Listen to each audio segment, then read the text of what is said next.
Alright, hey guys, welcome to another episode of Learn with Anirudh. Now, this episode is going to be super important and super wild because we are going to be discussing the top 5 programming languages for the year 2022. So, you guys are in for a ride. So, buckle up, let's get started.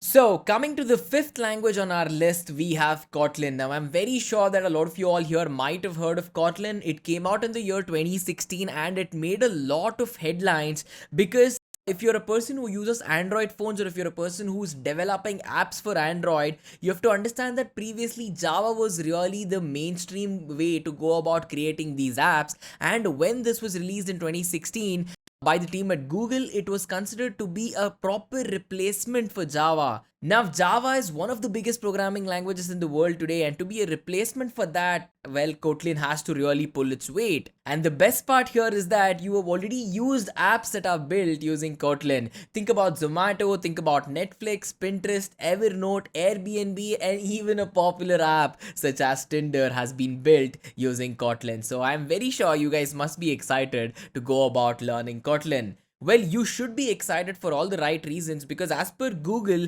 they actually made Kotlin to be the preferred development language for all of Android app development. Now, that is a huge step in understanding that if you guys are looking forward to having a career as an Android developer, this is the language that you guys should be looking forward to in the year 2022. And an amazing thing about Kotlin is that it has really super easy syntax that will help all the beginners get started with code easily. So if any of you are thinking about a programming language where the code might be difficult, well, you really shouldn't be afraid of programs or any complexity because Kotlin makes it very easy for programmers to get started. And it's not just that, it also has multiple capabilities, multiple paradigms. Functional programming is a paradigm of its own, object oriented programming is a paradigm of its own. And when you take a look at it, Kotlin works really, really well for the best of both worlds. And I think that speaks volumes in terms of the language itself. So now that we're done with Kotlin, here's the fourth language on our list. It has to be Go, it has to be GoLang. Now, this is the language that goes by the name of Go or GoLang or Go language. Now, this is a very, very popular programming language that provides multiple capabilities to a lot of users out there. If you have a requirement that says, hey, I want to build an app which has very good security, I want amazing modularity, and at the same time, the process of building the app and the process of actually using the app must be with a good amount of speed, you guys should definitely be looking for GoLang. And a best thing about GoLang in my opinion is that it is really one among the fastest growing programming languages that we have in the world today. And if you take a look at it, all the big guns out there definitely make use of it. Be it Google, be it Uber, be it Dropbox, or be it even a super popular gaming streaming platform such as Twitch. And of course, they do have a cute mascot, I have to give them that. And when you take a look at the TOB index or TIOBE index as it's called, Go was considered to be the hottest programming language in 2016. Now you might be wondering saying, hey, we are headed towards 2022. Why are we talking about 2016? The best part here is that GoLang actually started gaining a lot of momentum, a lot of positive momentum since 2016. And that trend has been on an ever rising graph. The graph really looks like this. And the number of people, the number of developers, the amount of interest, the amount of development has really shot through the roof. So a lot of contribution is expected in the year 2022. And as always, if you know that if you catch the trend train at the right time, you can definitely make full use of it. So I would definitely suggest you guys take a look at GoLang. Now, GoLang provides another amazing feature where it has the capability of automatic documentation, and there are many, many ways to not just help you document your code in an easy fashion, but also help you analyze it, test it, and work with it in detail. So of course, all of us love documentation. We want to make sure that our code at the end of the day is as structured as possible, as I discussed with you in all the episodes here at Learn with Anirudh. Here you have to understand that GoLang has the capability to automatically have that effect for us. How amazing is that? Now anyway, coming to the top 3 languages, on number 3 we have Dart.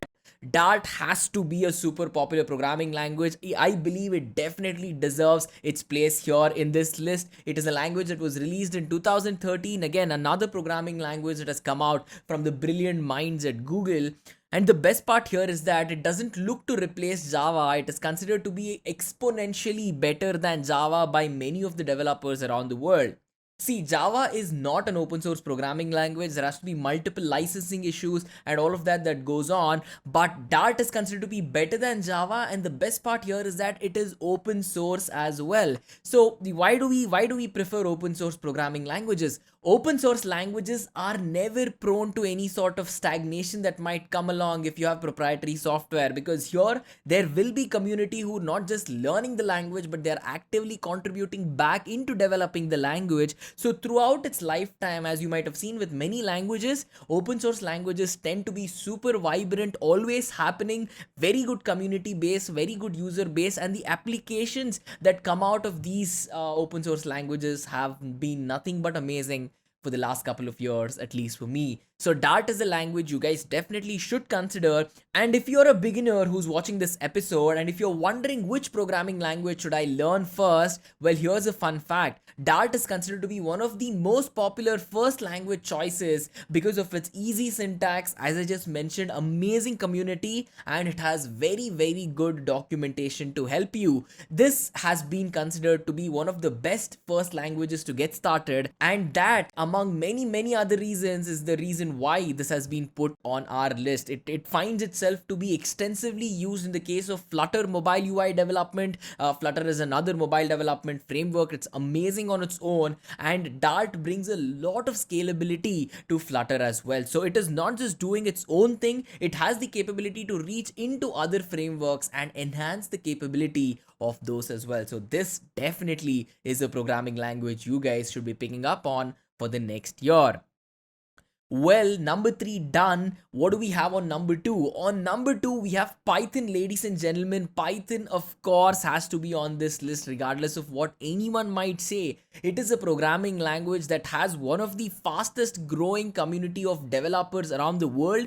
Right now, as we speak, it has somewhere around 10 million developers, and it is growing at a lightning pace. If you have watched my introduction to Python episode, I've already told you that primary school kids definitely want to learn Python over languages such as French or German if they are given a choice. Primary school kids.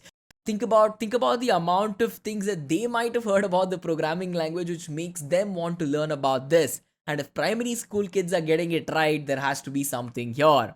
The best part is Python is widely used, widely implemented, and I want to go about even saying that this is a language that is used by most, if not by all, the big companies, all the startup companies out there, because Python will eventually find its way into your product, into its application, whether you like it or not, and it definitely has a lot of impact. Look at the companies on your screen right now. These are trillions and trillions of dollars worth of businesses, and eventually they all use Python. Since you're watching this on YouTube right now, there's a very good chance Python is running exactly at this moment to help you watch this video as well. So Python is definitely a top programming language. It is going to be in this spot for a while, and as I just told you, it's not just for a fact that it is used by a lot of people. It is having a lot of impact. There are many domains where language such as Python has the capability to completely tackle the entire complexity and simplify it down for a lot of us to use.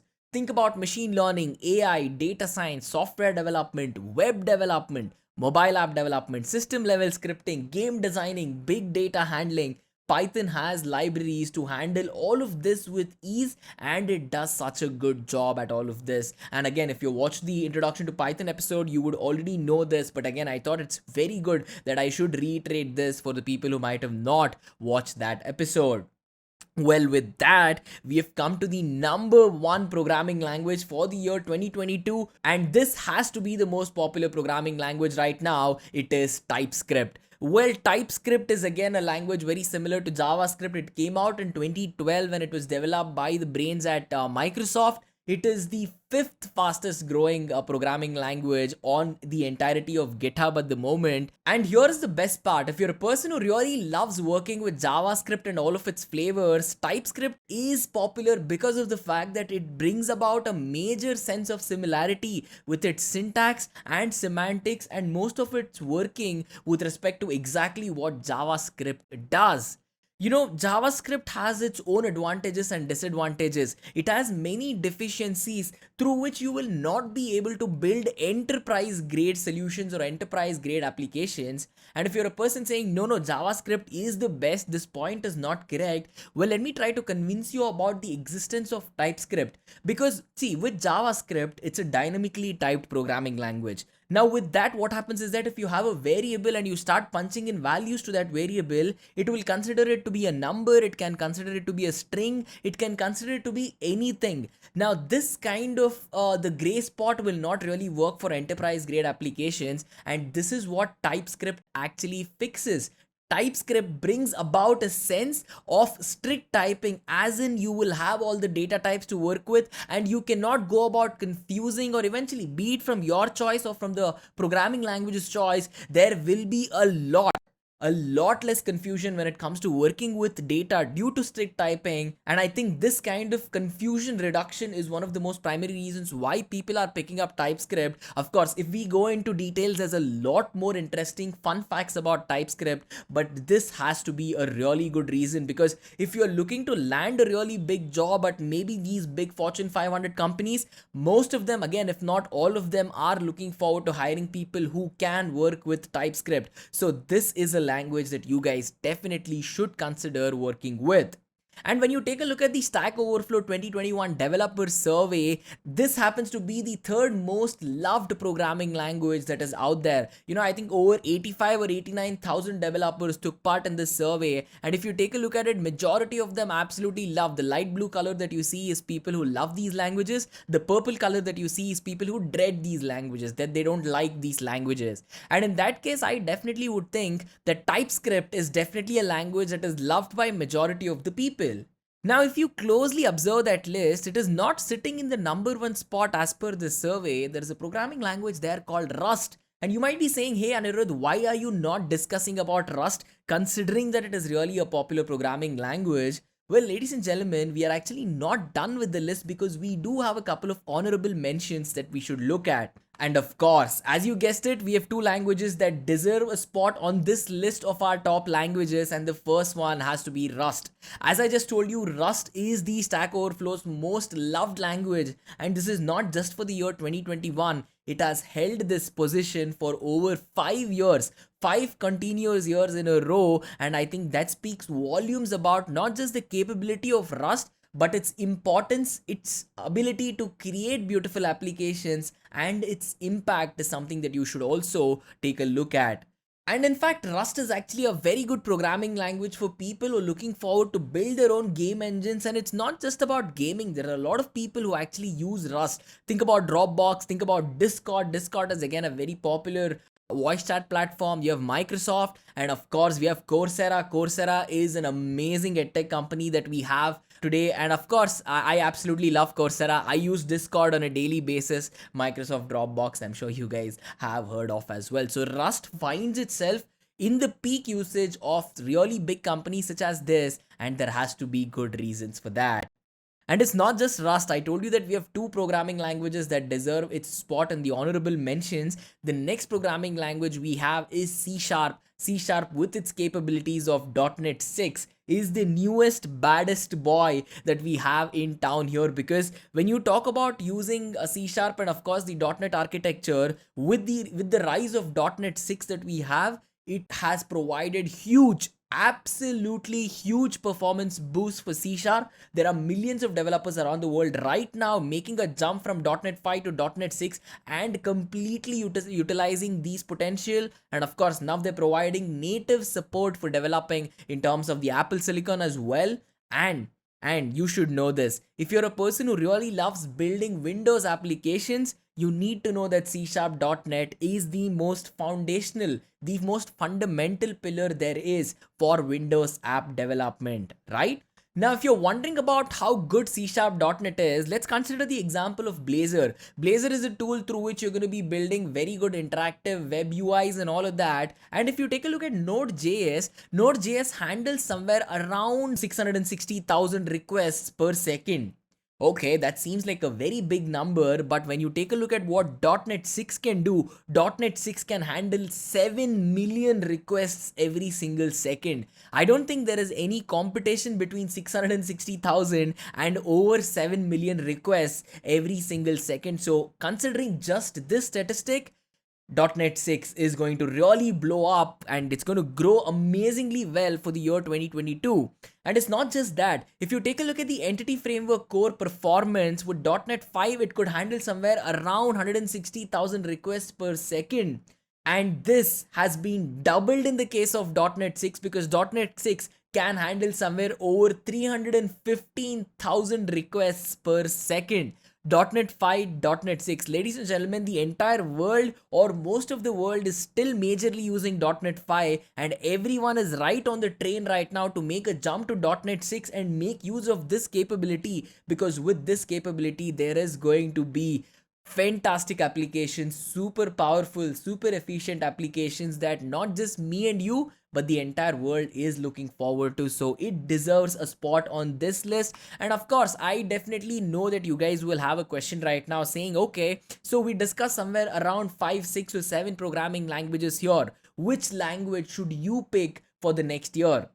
Now, this is going to be a very tough question to answer because I want you guys to pick based on what career goal that you have. Now, I cannot say everyone, hey, you guys all learn Python or you guys learn Rust.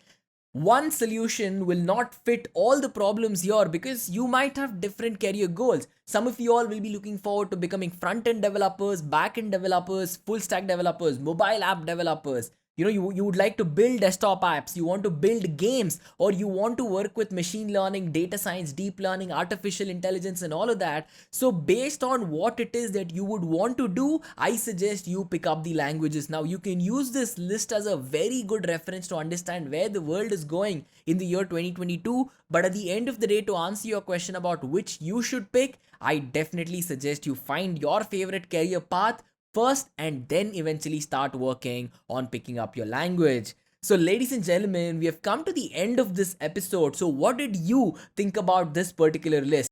So do you think that there are any other programming languages that you would have loved to see on this list? Or what is your top 5 programming language for the year 2022? Head to the comments section and let me know. And as always, do take a second to subscribe if you have enjoyed this episode, because there are a lot more very important, insightful episodes such as this that I have planned for you guys. And I'll see you really quickly with the next episode. So do take a second to subscribe. I really appreciate all of your support and I'm looking forward to the next one.